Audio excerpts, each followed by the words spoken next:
says, have you seen Lewis Jackson's video on a deep dive into XRP fundamentals? He shows that utility will not drive price. He's not. Okay, well, that's what he's saying, then he's not wrong. I've said that the whole time. They're going to have to push the price through supply and demand dynamics to the levels it needs to be in order for utility to take place, and then there'll be a price floor. People thought that, ISO would go live and XRP would shoot to the moon. It's not going to be that way. They literally have to reprice it through supply and demand dynamics. And when there's not much available supply and there's a huge amount of demand, guess what happens to the price? If you took economics in high school, you saw the chart, it goes up and to the right. So that's what's going to happen. And once it's at that high price, then it can be used. So I haven't watched that video that Lewis put out. I've said this before. I do pretty good to just stay in my lane. A lot of people ask me questions about other people's content, which I don't mind, but I don't have the time to go watch it like I used to. I'm focused on building solutions and creating, all the stuff that we're doing at Digital Ascension Group.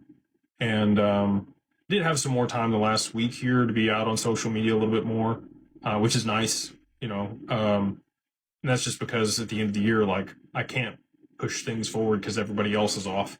And I also feel like anxious about that. But it is what it is, right? Like, I can't change that. So I have been spending a little bit more time, and I probably could watch the videos, but I don't know if you'll ever, like, Blockchain Backer I watch. I'm not a TA guy. I watch him for the technical analysis. And he's been spot on with a lot of his stuff, I don't think he's going to be right. Again, I think the price action we're about to see in the market, he's not prepared for, and that's okay. It's a market dynamic that's never existed before.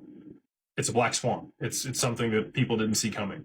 I just happen to know what's going to happen. So difficult to price that in or look at historical evidence to price it in. Anyway, back to Blockchain Backer. What I do really respect about him and like a lot is that he stays in his lane. He doesn't watch other people's content, and he thinks critically about his thesis and iterates on top of that. And you get really unique perspective that's nuanced and a high level expertise and standard that he's able to put out because of that. And I try to stay in that same mode. I look at what I'm doing. I look at the strategic advantage I have as I'm speaking with people that other people don't, and again, not to be biggity, but like, I have the privilege of speaking with a lot of people that other people would love to speak to.